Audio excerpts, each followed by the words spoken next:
Ring. दोनों भाई नाश्ते की टेबल पर बैठे थे। प्रियंका, मेरा नाश्ता कहाँ है?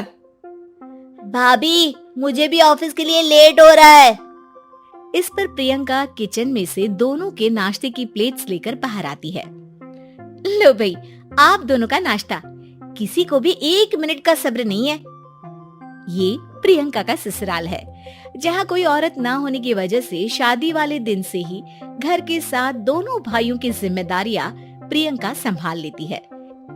दोनों भाई शांति से नाश्ता कर रहे होते हैं कि अंकुश अपने भाई की प्लेट से पराठे का एक टुकड़ा उठा लेता है।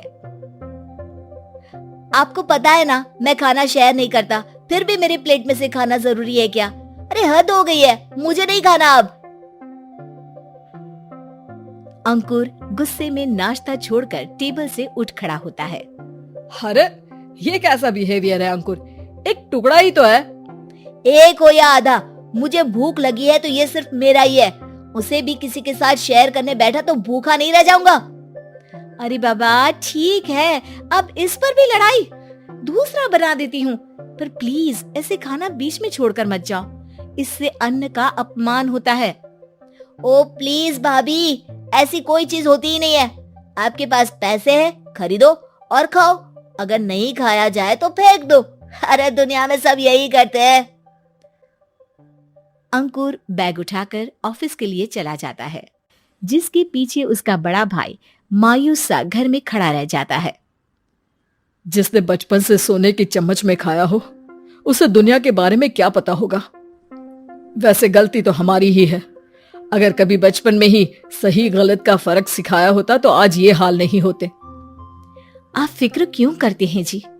भगवान है, वो जो भी करता है सबकी भलाई के लिए ही करता है, और जब वो चाहेंगे तो अपनी तरह से अंकुर भैया को भी सब कुछ सिखा देंगे। पत्नी की बात पर विश्वास कर अंकुश भी ऑफिस चला जाता है।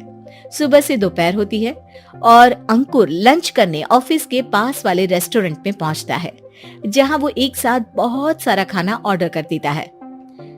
सर, क्या कोई आपको ज्वाइन करने वाला है?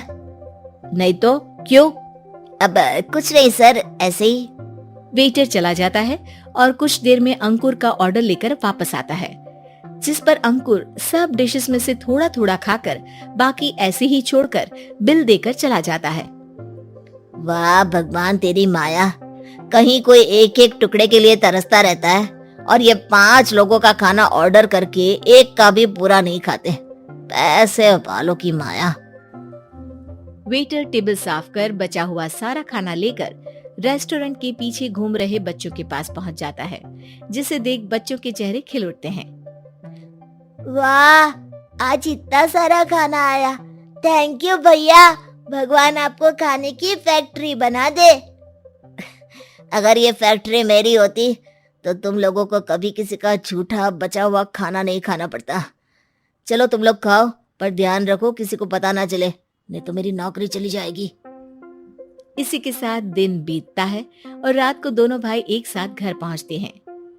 कुछ देर में सब डिनर करने बैठते हैं, जहां अंकुश अंकुर को समझाने की कोशिश करता है। अंकुर, अगर हमें लाइफ में सब कुछ मिला है, इसका ये मतलब नहीं कि तुम उसका गलत फायदा उठाओ, बल्कि तुम्हें उसकी मदद से दूसरों को भी मदद करनी चाहिए।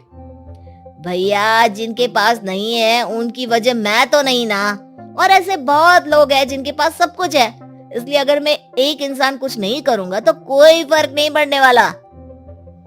तुम्हारे भैया बस एक चीज समझाना चाहते हैं कि जिस चीज की हमारे पास कमी नहीं है, उसे बर्बाद करने से अच्छा है कि लोगों के साथ शेयर करें। इससे हम सिर्फ सामान नहीं, खुशियां भी बांटते हैं, और इसमें तुम्हारा ज्यादा कुछ तो जाएगा नहीं।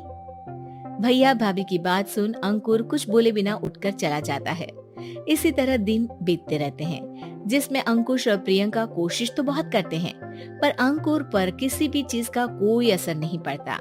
एक दोपहर अंकुर सैंडविच खाते हुए सड़क के किनारे चल रहा होता है।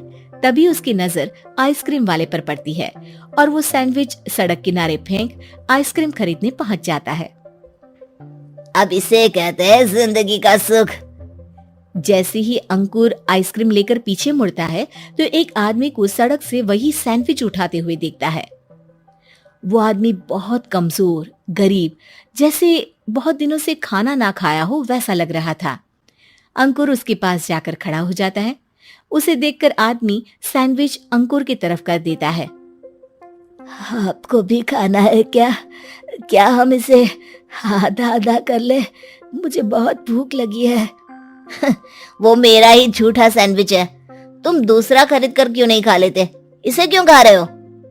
अरे भैया, अगर खरीदने के पैसे होते तो 4 दिन से भूखा नहीं घूम रहा होता। हैं? क्या तुमने 4 दिन से कुछ नहीं खाया, फिर भी इस आधे सैंडविच को मेरे साथ बांटने के लिए तैयार हो गए? क्यों? अरे भैया, पैसा नहीं है तो क्या हुआ, इंसानियत आज भी उतनी महंगी नहीं हुई और ना ही उस पर अमीर गरीब का टैग लगा है जो हम उसे रख ना सके।